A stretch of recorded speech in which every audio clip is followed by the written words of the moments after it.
Selamat datang dan selamat bergabung di channel Dongeng Malam. Bagi yang sudah mampir, jangan lupa tinggalkan jejak kalian dengan cara di-like dan komen video ini. Untuk kali ini, Dongeng Malam akan membawakan sebuah cerita dengan judul, Rumah Bekas Konveksi. Kita mulai saja ceritanya. Rumah itu berdiri di ujung sebuah desa kecil, dikelilingi pohon bambu yang tumbuh rapat dan angin sore yang selalu membawa aroma tanah basah. Raka dan Salma berdiri di depan pagar besi tua yang warnanya mulai pudar, menatap bangunan besar berarsitektur kolonial yang masih berdiri kokoh meski usianya puluhan tahun. Cantik ya, meskipun tua, ujar Salma sambil menggenggam tangan suaminya. Raka mengangguk. Aku suka bentuknya. Terawat juga, meskipun sudah lama kosong. Rumah itu memang terawat, lantainya bersih, jendela-jendelanya utuh, dan catnya meskipun lusuh tetap tampak dirawat. Pemilik sebelumnya tidak tinggal di sana, namun membayar seseorang untuk menjaga kebersihan dasar rumah tersebut. Itu salah satu alasan pasangan itu memilih rumah ini. Besar, kokoh, dan penuh sejarah. Saat mereka memindahkan kotak-kotak barang ke dalam, seorang tetangga tua datang menghampiri. Lelaki berambut putih itu memperkenalkan diri sebagai Pak Seno. Selamat ya, sudah resmi tinggal di sini, katanya sambil tersenyum kecil. Namun senyumnya itu hanya sekejap, berubah menjadi raut yang sulit dibaca. Rumah ini tidak pernah benar-benar sepi. Raka tertawa ringan. Maksud Bapak? Banyak suara hewan? Pak Seno hanya menggeleng pelan. Semoga kalian betah, itu saja. Ucapan itu menggantung di udara dengan dingin yang tidak seharusnya ada di sore yang cerah. Salma menoleh pada Raka, dan mereka hanya saling bertukar pandang tanpa berkata apa-apa. Cahaya oranye masuk melalui jendela-jendela besar, menciptakan bayangan panjang di lantai kayu. Raka merapikan barang-barang di ruang tamu, sementara Salma masuk ke dapur untuk mengecek lemari-lemari tua yang masih kokoh. Hingga tiba-tiba, suara yang sangat jelas. Ritmis. Cepat. Suara mesin jahit. Salma mendadak berhenti. Tengkuknya meremang. Suara itu berasal dari ruang belakang, sebuah ruang kosong yang tadi mereka lihat hanya berisi meja kayu tua dan jendela besar. Rak, panggil Salma dengan suara kecil. Raka muncul dari ruang tamu. Kenapa? Kamu dengar nggak? Tanya Salma, matanya menatap ke arah lorong menuju ruang belakang. Raka diam sejenak. Suara itu masih terdengar, sangat nyata. Namun ia mencoba tersenyum, menenangkan. Mungkin tetangga. Suara tembus. Ruang itu di belakang sekali rak. Nempel halaman. Bukan rumah orang, bisik Salma. Raka ingin memberi jawaban logis, tapi sebelum ia sempat bicara lagi, suara itu berhenti mendadak. Hening total. Sudah, kata Raka. Mungkin cuma suara hembusan angin lewat benda-benda logam. Salma tidak yakin, tapi ia hanya mengangguk dan mencoba mengalihkan pikiran. Namun, menjelang malam, hal lain terjadi. Salma sedang memeriksa halaman belakang dari jendela dapur ketika ia mendengar suara lain, suara yang jauh lebih tidak masuk akal. Tawa anak kecil. Bukan tawa samar. Tapi tawa jelas, seperti ada bocah berlari-lari sambil bermain. Langkah kecil berlari memutari semak-semak. Daun-daun bergerak, tanah sedikit berdebu naik, seolah benar-benar ada yang melintas. Salma mundur perlahan, wajahnya pucat. Rak, ada suara anak kecil. Di belakang. Raka menghampiri dan melihat keluar jendela. Halaman itu kosong. Sal, mungkin itu suara dari jalan, ujar Raka, walau ia sendiri mulai merasa ada yang janggal. Rumah itu terletak cukup jauh dari rumah tetangga. Malam pun turun. Rumah menjadi dingin, dan suara jangkrik mulai terdengar dari luar. Keduanya memutuskan beristirahat setelah hari panjang pindahan. Lampu-lampu dimatikan satu persatu. Hingga sekitar pukul 11 malam, saat semua seharusnya tertidur. Suara langkah kecil berlari di lorong. Cepat, seperti permainan kejar-kejaran. Raka membuka matanya. Kamu dengar? Salma, yang sudah sejak tadi terjaga, menjawab pelan, iya. Bayangan kecil melintas di depan kamar mereka. Cepat, gelap, dan setinggi anak berumur sekitar 7 tahun. Bukan hanya samar. Mereka benar-benar melihatnya. Raka bangkit, membuka pintu kamar, dan menyalakan lampu lorong. Tidak ada siapapun. Pasti cuma efek kecapean, katanya, berusaha menenangkan diri sendiri lebih dari menenangkan istrinya. Namun Salma memegang lengannya, kuat. Rak, aku rasa rumah ini bukan kosong. Untuk pertama kalinya, Raka tidak menjawab. Karena dalam hatinya, ia mulai merasakan hal yang sama.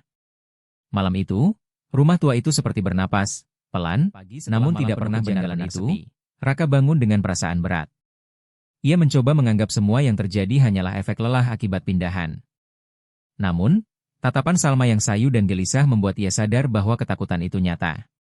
Aku mau lihat halaman belakang sebentar, ujar Raka saat mereka selesai sarapan sederhana. Salma hanya mengangguk, meski wajahnya menunjukkan kekhawatiran. Ia mengikuti Raka keluar melalui pintu dapur. Udara pagi masih segar, embun menempel di rumput, dan tanah di beberapa bagian masih lembab setelah hujan semalam. Raka melangkah di antara rumput yang agak tinggi, namun langkahnya terhenti mendadak. Sal, lihat ini. Salma berjalan mendekat.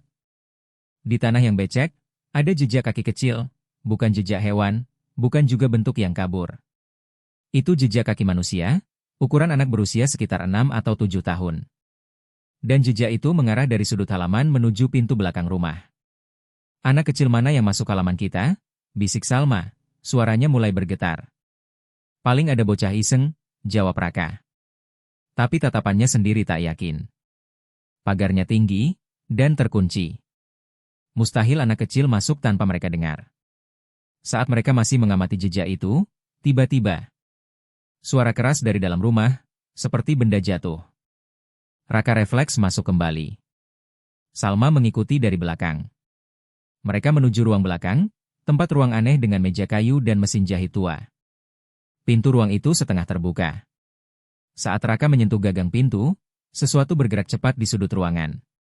Gelap, siluet samar, setinggi pinggang orang dewasa. Ia berlari menembus pintu yang menuju koridor, lalu menghilang di tikungan sebelum mereka sempat bereaksi. Kamu lihat Rak? Salma berseru panik. Raka mengangguk lambat. Iya, kali ini aku lihat. Malam berikutnya, gangguan tidak berhenti, malah semakin parah. Menjelang pukul 7, ketika cahaya mulai memudar, suara mesin jahit kembali terdengar. Namun kali ini berbeda. Lebih cepat. Lebih keras. Seperti seseorang sedang menjahit puluhan lembar kain dengan terburu-buru. Salma menutup telinganya. Ini bukan suara dari luar, Rak. Ini dari ruang belakang. Raka menarik napas panjang, mengambil senter, dan memutuskan untuk membuktikan bahwa tidak ada apa-apa, atau setidaknya mencoba membuktikan itu. Lampu ruangan itu mati sejak mereka pindah, jadi satu-satunya cahaya berasal dari senter. Dan mesin jahit tua di tengah ruangan bergerak sendiri. Tuas kaki yang seharusnya diinjak seseorang, naik turun sendiri dengan ritme cepat. Jarum mesin naik turun menghentak kain kosong yang tak pernah mereka letakkan di sana. Rak, mesin itu nggak ada listriknya, bisik Salma ketakutan. Memang benar. Kabelnya putus sejak lama. Mereka bahkan belum sempat memperbaiki stop kontak ruangan itu.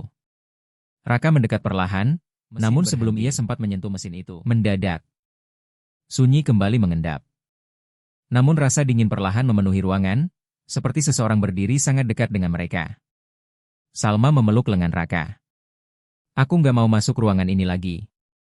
Malam bertambah larut. Mereka mencoba tidur meski ketegangan belum mereda. Ketika Raka mematikan lampu, ia sempat menoleh ke arah meja samping tempat tidur. Dan matanya langsung melebar. Sal, itu dari mana? Salma bangun, menatap arah yang ditunjuk Raka. Di atas meja, ada boneka kain usang, berbaju lusuh, rambut wol kusut, dan wajah yang dijahit dengan benang hitam tebal. Boneka itu sama sekali tidak mereka bawa saat pindahan. Salma langsung menutup mulutnya, hampir menjerit. Kita harus tanya Pak Seno besok pagi, ujar Raka cepat. Aku yakin dia tahu sesuatu. Boneka itu menghadap ke ranjang mereka, seolah sedang memperhatikan. Keesokan harinya, mereka menemui Pak Seno yang duduk di teras rumahnya sambil minum teh. Lelaki tua itu tampak sudah menunggu. Pak, kata Raka tanpa basa-basi, kemarin Bapak bilang rumah itu nggak pernah sepi. Maksudnya apa? Pak Seno menghela napas panjang, menatap mereka dengan sorot serius. Memang begitu. Rumah itu tidak kosong. Tidak pernah kosong. Ada kenangan yang tidak selesai di sana. Ia menatap Raka dan Salma bergantian. Kalian sudah mendengar suara mesin jahit itu, kan? Salma menelan ludah. Iya Pak, dan lebih dari itu. Pak Seno mengangguk pelan. Rumah itu dulu tempat konveksi besar. Banyak yang bekerja di sana. Dan ada satu anak kecil yang tidak pernah pergi dari rumah itu. Sebuah kalimat yang membuat udara ikut berhenti. Pak Seno belum menceritakan semuanya, tapi dari nada suaranya, mereka tahu. Rumah itu menyimpan sesuatu yang jauh lebih gelap daripada sekedar suara-suara duduk di bangku kayu tua di teras rumahnya. Angin siang berhembus pelan, tapi suasananya terasa berat, seolah cerita yang akan keluar dari bibir lelaki tua itu sudah lama menunggu untuk diceritakan kembali. Rumah itu dulu ramai sekali, kata Pak Seno, menatap jauh ke arah pepohonan bambu yang melambai. Bukan rumah tinggal biasa. Itu konveksi milik keluarga Pak Wiryo. Orang-orang dulu panggil tempat itu Rumah Jahit Wiryo. Raka dan Salma saling berpandangan. Konveksi Pak? Tanya Raka. Pak Seno mengangguk. Ya. Konveksi besar, mempekerjakan warga sekitar. Banyak anak muda belajar menjahit di sana, bahkan beberapa pekerja tinggal sementara di kamar belakang. Salma merasa merinding mengingat ruang belakang. Ruang tempat mesin jahit berbunyi sendiri. Pak Seno mengusap wajahnya perlahan, lalu melanjutkan. Pak Wiryo orang baik. Disiplin. Ramah. Banyak bantu warga. Tapi setelah kejadian itu, semuanya berubah. Kejadian apa Pak? Tanya Salma ragu.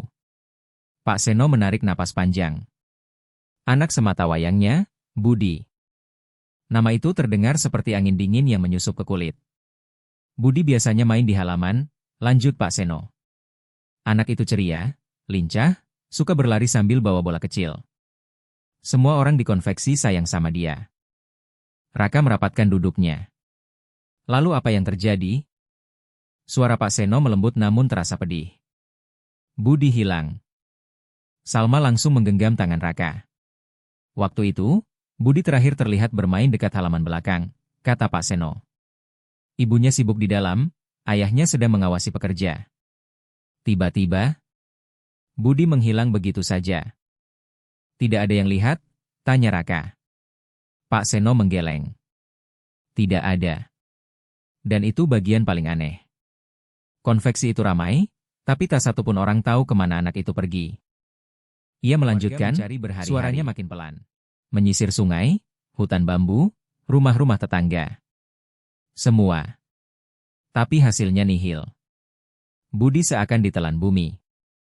Salma merasakan dadanya sesak.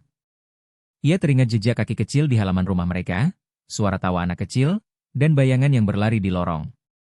Setelah Budi hilang, konveksi itu tidak pernah sama, kata Pak Seno. Pak Wiryo berubah. Tidak tidur. Tidak makan.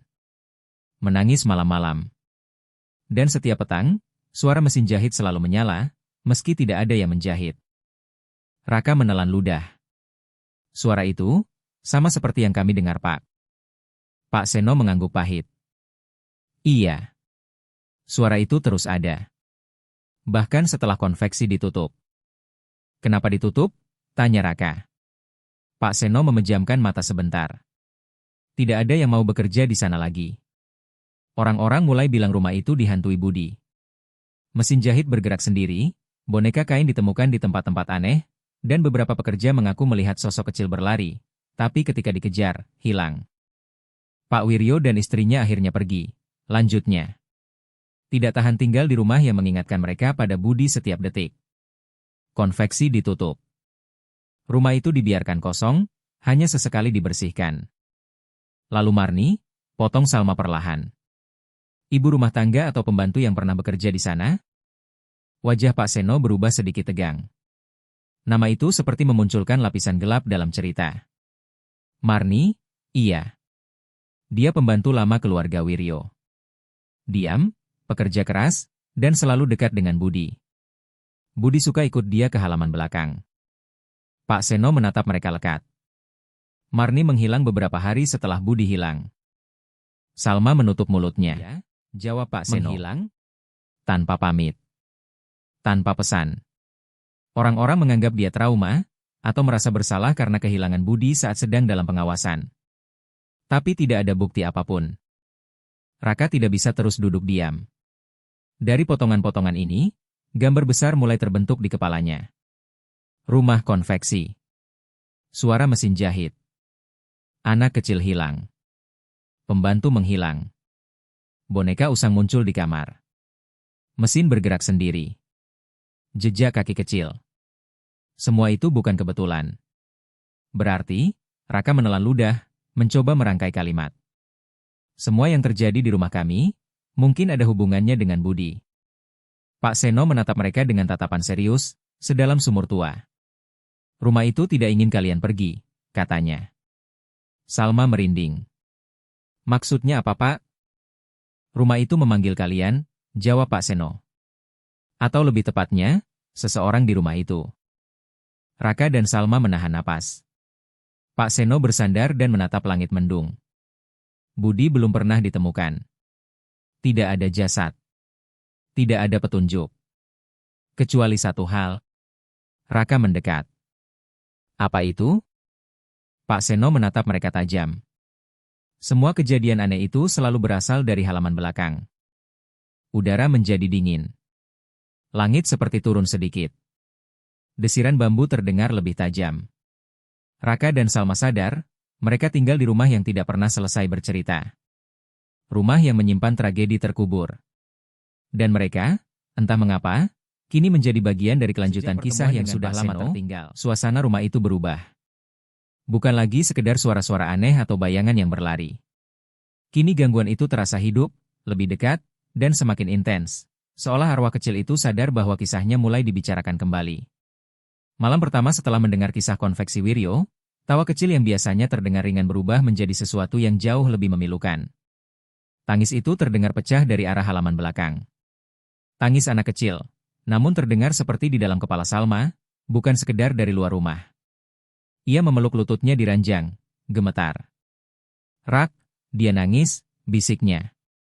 Raka, yang mencoba tetap tenang, memeriksa semua pintu dan jendela. Namun setiap kali ia menutup pintu, tak lama kemudian pintu itu terbuka lagi, pelan seolah ada yang sengaja mendorongnya. Rumah itu seperti memiliki nyawa sendiri. Gangguan tidak berhenti di malam hari saja.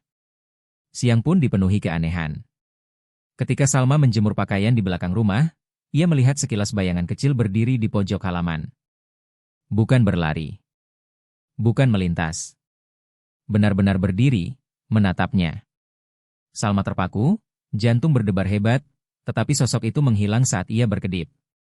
Puncaknya terjadi malam berikutnya. Salma terbangun dari mimpi yang sangat nyata, terlalu nyata untuk dianggap sekedar mimpi. Dalam mimpinya, ia berdiri di halaman belakang. Tanahnya gembur, seolah baru digali. Di tengah tanah itu, sosok anak kecil duduk membelakanginya. Baju putihnya sobek. Rambutnya berantakan. Bahunya berguncang seperti menahan tangis. Budi, panggil Salma dalam mimpi. Anak itu menoleh.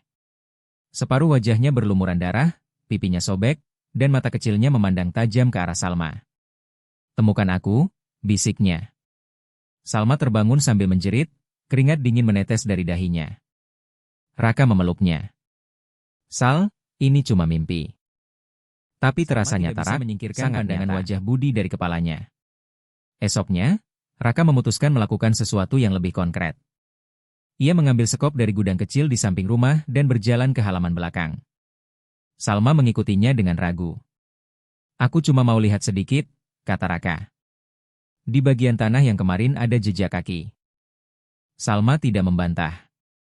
Ia hanya memegang lengannya erat, seolah takut sesuatu akan muncul dari tanah. Raka menggali sedikit, tidak dalam, sekitar 1 jengkal. Namun apa yang ia temukan membuat seluruh tubuhnya merinding. Sebuah kain konveksi, kain putih kecil dengan pola potongan bekas gunting. Kain yang sama seperti yang pernah dikatakan Pak Seno digunakan oleh pekerja konveksi. Di sampingnya, ada pecahan mainan plastik. Sebagian roda kecil dari mobil mainan, dan kepingan merah yang tampak seperti bagian dari gasing.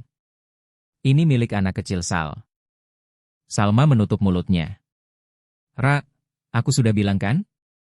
Banyak hal yang terjadi memang berasal dari sini.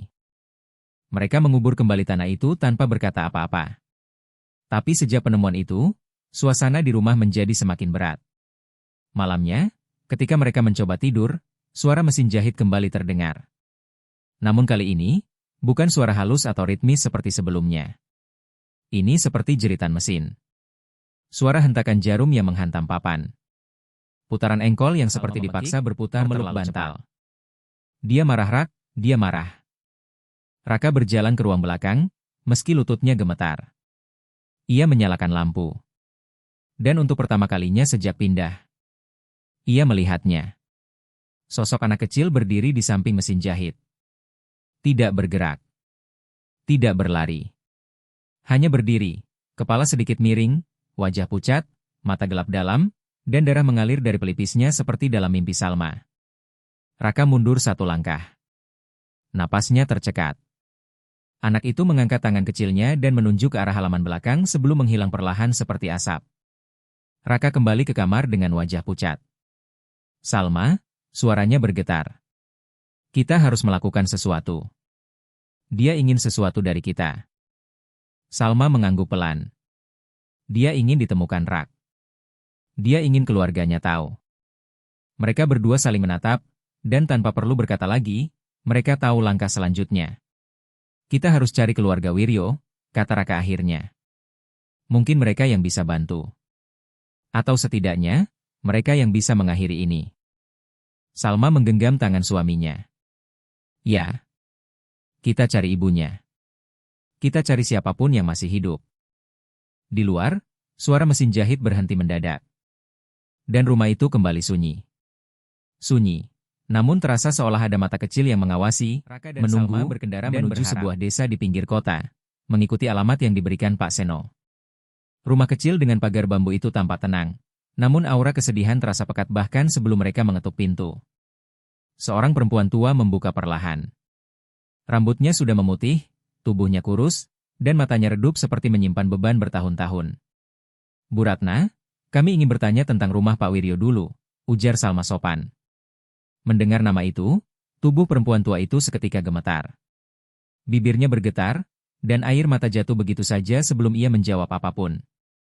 Ia mempersilakan mereka masuk, duduk di ruang tamu kecil yang dipenuhi foto-foto lama berbingkai kayu. Di salah satu foto, tampak seorang bocah laki-laki tersenyum lebar sambil memegang mobil-mobilan kayu. Di bawahnya tertulis nama, Budi Wiryo. Begitu Salma menyebutkan bahwa mereka kini tinggal di rumah itu, Bu Ratna menutup mulutnya dengan kedua tangan, menahan tangis. Rumah itu, sudah dihuni lagi, suaranya pecah. Setelah semua yang terjadi, Raka dan Salma saling bertatapan. Mereka tahu, percakapan ini akan membuka luka lama. Kami mendengar suara mesin jahit, anak kecil tertawa, juga menangis, dan Salma terhenti sejenak, kami melihat sosok anak kecil. Bu Ratna menutup mata, air matanya kembali mengalir. Itu pasti Budi. Ia mulai bercerita, suaranya bergetar namun jelas. Dulu, rumah itu memang konveksi besar milik keluarga Wiryo. Puluhan warga bekerja di sana, menjahit pakaian pesanan toko-toko besar. Suara mesin jahit adalah hal yang biasa, siang maupun malam. Bu Ratna bekerja sebagai penjahit utama, dan ia sangat dekat dengan keluarga Wiryo, terutama Budi. Budi anak yang manis, baik, ceria, semua orang di konveksi sayang padanya. Bu Ratna tersenyum getir. Tapi hari itu segalanya hilang. Seluruh pekerja sedang sibuk mengejar tenggat pesanan besar. Hanya ada satu orang yang bertugas menjaga Budi di area belakang rumah, Marni, seorang pembantu yang masih muda waktu itu. Namun menjelang sore, Marni justru terlihat tergesa-gesa, wajahnya pucat, dan ia berkata tidak melihat Budi sejak beberapa jam sebelumnya. Panik pun terjadi. Warga, pekerja, dan polisi mencari hingga malam. Mencari ke hutan kecil, ke sungai, ke sawah, ke setiap sudut desa. Tidak ada satupun jejak. Dan keesokan harinya, Marni menghilang. Bu Ratna menatap lantai dengan tatapan kosong. Tak ada pesan, tak ada pamit. Ia pergi begitu saja. Keluarga Wiryo hancur. Pak Wiryo jatuh sakit, istrinya mengalami depresi berat. Tak lama kemudian mereka menutup konveksi, menjual sebagian besar mesin, dan pindah jauh dari desa. Dalam hati kecil saya, Bu Ratna berbisik, saya selalu yakin Budi tidak pernah pergi dari rumah itu. Raka dan Salma merinding. Suara itu, tawa kecil, tangis lirih, dan langkah di lorong, semua terasa semakin masuk akal. Kami ingin menggali halaman belakang, kata Raka akhirnya. Kami harus tahu kebenarannya. Bu Ratna terdiam lama. Sangat lama. Lalu dengan gemetar ia mengangguk. Jika itu membantu Budi, lakukanlah. Sudah waktunya. Sore itu, Raka dan Salma kembali ke rumah dengan perasaan berat. Mereka segera memanggil bantuan 2 pekerja untuk menggali area yang sering diganggu suara dan penampakan. Tanah itu lembab, seperti belum pernah benar-benar kering selama bertahun-tahun. Baru 20 menit menggali, salah satu pekerja berhenti. Pak! Bu, ini apa? Raka mendekat. Dari gumpalan tanah hitam, terlihat serpihan kecil, putih, rapuh. Sebuah tulang kecil. Salma menahan napas, tubuhnya gemetar. Pekerja lain mengangkat potongan papan tipis yang telah lapuk, sepertinya bekas peti darurat, bukan peti resmi. Bau anyir samar muncul bersama angin sore. Semakin banyak tulang kecil tersingkap. Pekerja itu bahkan menemukan pecahan mainan kayu kecil, cat merahnya sudah pudar. Saat tulang belulang terakhir diangkat, udara di sekitar halaman tiba-tiba berubah dingin. Sangat dingin, seperti udara malam menusuk tulang. Dan di tepi penggalian, perlahan-lahan, sosok kecil itu muncul. Budi. Tubuhnya pucat seperti kabut, mata hitamnya besar dan basah. Tapi kali ini, ia tidak menangis. Tidak berlari. Tidak marah. Ia hanya berdiri. Menatap tulang belulangnya yang akhirnya ditemukan. Untuk pertama kalinya sejak pindah ke rumah itu, sosok kecil itu tersenyum tipis, senyum sendu, tetapi lega. Salma menutup mulut, air mata mengalir. Budi, kami menemukannya. Namun sebelum mereka sempat bergerak lebih dekat, mesin jahit di dalam rumah menyala tiba-tiba. Bunyi keras, cepat, seperti protes, seperti kemarahan yang terpendam. Budi menoleh ke arah rumah, rautnya berubah gelap. Seakan mengingat sesuatu. Atau seseorang. Dan di dalam rumah itu, suara jahitan menggeram seperti ancaman. Malam itu, teror yang selama ini membayangi mereka baru saja berubah bentuk. Dan mereka sadar, menemukan Budi, pemakaman Budi berlangsung sederhana, namun penuh haru. Bu Ratna hadir dengan langkah pelan, membawa bunga melati yang dulu disukai Budi. Seorang ustaz memimpin doa, sementara tulang belulang kecil itu dimasukkan ke peti baru yang layak, bersih, wangi kayu jati, jauh lebih pantas daripada tanah lembab yang selama puluhan tahun menyimpan rahasia kelam. Saat peti itu diturunkan ke liang lahat, angin berhembus pelan. Tidak ada suara tawa kecil, tidak ada langkah di belakang mereka, tidak ada getaran aneh di udara. Hanya keheningan lembut, seolah arwah kecil itu akhirnya bisa bernapas lega. Setelah pemakaman selesai, Raka dan Salma kembali ke rumah mereka. Untuk pertama kalinya sejak pindah, malam itu tidak ada suara mesin jahit. Tidak ada suara mainan jatuh, tidak ada pintu yang terbuka sendiri. Rumah terasa normal. Sepertinya Budi sudah tenang, kata Salma sambil tersenyum kecil, meski matanya masih sembab. Raka mengangguk. Akhirnya semua ini selesai. Mereka tidur dengan perasaan damai yang belum pernah mereka rasakan sejak hari pertama menempati rumah itu. 3 hari kemudian, kedamaian itu diguncang kabar yang membuat darah mereka beku. Pagi itu, Pak Seno mengetuk rumah mereka dengan wajah tegang. Nafasnya memburu. Raka, Salma, kalian sudah dengar berita pagi ini? Keduanya menggeleng. Pak Seno menelan ludah, lalu berkata perlahan. Marni ditemukan, mati. Salma memegang dadanya, wajahnya langsung pucat. Marni? Di mana? Di rumah tuanya. Polisi masih di sana. Pak Seno menunduk. Kondisinya mengerikan. Kalian harus siap kalau mau mendengar. Raka dan Salma saling pandang. Nama itu, Marni, merupakan potongan terakhir dari teka-teki menyedihkan ini. Dengan cepat mereka bersiap dan menuju lokasi rumah tua Marni, hanya beberapa kilometer dari rumah mereka. Rumah itu kecil, tua, dan tampak tak terawat. Polisi memasang garis kuning, dan beberapa warga berkumpul di luar, saling berbisik Pak Seno menghampiri mereka. Wajahnya tegang. Baru kami temukan pagi ini, kondisinya tidak lazim. Raka memberanikan diri bertanya, apa yang terjadi? Petugas itu menarik napas panjang. Mulut dan mata korban dijahit. Sangat rapi. Seperti kerja tangan penjahit profesional. Salma menutup mulutnya, tubuhnya bergetar. Raka pun mundur satu langkah, merinding hebat. Tidak ada tanda-tanda rumah dibobol, lanjut petugas itu. Tidak ada sidik jari. Tidak ada jejak kaki asing. Tidak ada suara teriakan, tidak ada tanda korban melawan. Tidak ada apapun, tanya Raka tidak percaya. Ada satu hal, jawab petugas itu sambil menggeleng pelan. Tetangga mendengar suara mesin jahit. Sangat jelas. Sangat lama. Tapi saat kami masuk, tidak ada mesin jahit di rumah ini. Salma meremas lengan suaminya. Raka. Itu suara Budi. Petugas menatap mereka heran, tapi Raka sudah tahu. Ia menatap rumah tua itu, dan entah bagaimana ia merasakan sesuatu yang dingin menyentuh tengkuknya. Seolah ada seseorang, atau sesuatu, yang masih mengawasi. Malam itu, mereka duduk di ruang tamu tanpa menyalakan TV. Lampu sengaja dibuat redup. Tidak ada suara apapun kecuali detik jam dinding. Kenapa Budi melakukan itu? Bisik Salma. Marni membunuhnya, jawab Raka pelan. Atau setidaknya, menyebabkan kematiannya. Dan menyembunyikan tubuhnya. Tapi, apa Budi tidak tenang setelah kita memakamkannya? Raka terdiam lama. Akhirnya ia berkata, lama sekali. Mungkin pemakamannya membuat Budi ingat, siapa yang membuatnya terkubur tanpa nama. Salma menutup wajah. Oh Tuhan, jadi selama ini Budi bukan hanya meminta ditemukan, dia juga menunggu, balas dendam. Tepat saat kata balas dendam terucap, rumah itu bergetar pelan. Lampu ruang tamu berkedip 2 kali.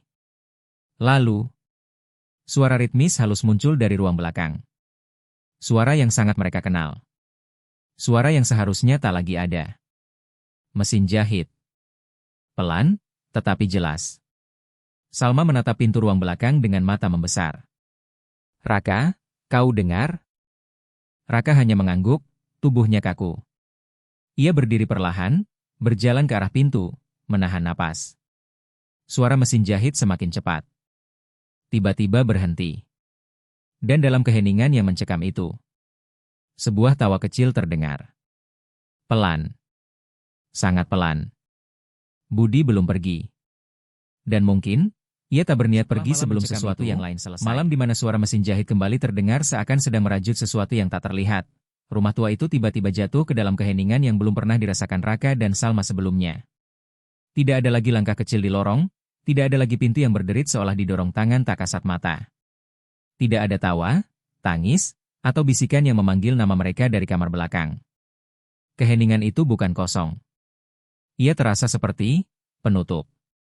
Hari-hari berikutnya berjalan tanpa satupun kejadian aneh. Mesin jahit yang dulu selalu menyala sendiri kini benar-benar diam. Boneka usang yang dulu muncul di kamar mereka tak pernah terlihat lagi. Malam terasa seperti malam yang normal, gelap, tenang, tanpa bayangan yang melintas cepat di lorong. Suatu sore, saat matahari condong dan cahaya jingga menerangi halaman belakang, Salma duduk di teras sambil menatap pohon ketapang yang daunnya berguguran pelan. Raka sedang membersihkan rak kayu dekat dapur ketika suara kecil, nyaris seperti hembusan angin, memanggil lembut. Kak Salma. Salma mendongak cepat, jantungnya berdegup keras. Suara itu, ia sangat mengenalnya. Di halaman yang temaram, sosok kecil itu muncul. Tidak lagi pucat. Tidak lagi berlumuran tanah. Tidak lagi memeluk mainan usangnya dengan wajah bingung dan kosong. Kini, Budi tampak seperti anak kecil biasa. Rambutnya rapi, bajunya bersih, dan wajahnya, untuk pertama kalinya, penuh ketenangan. Salma berdiri perlahan. Budi? Anak kecil itu tersenyum.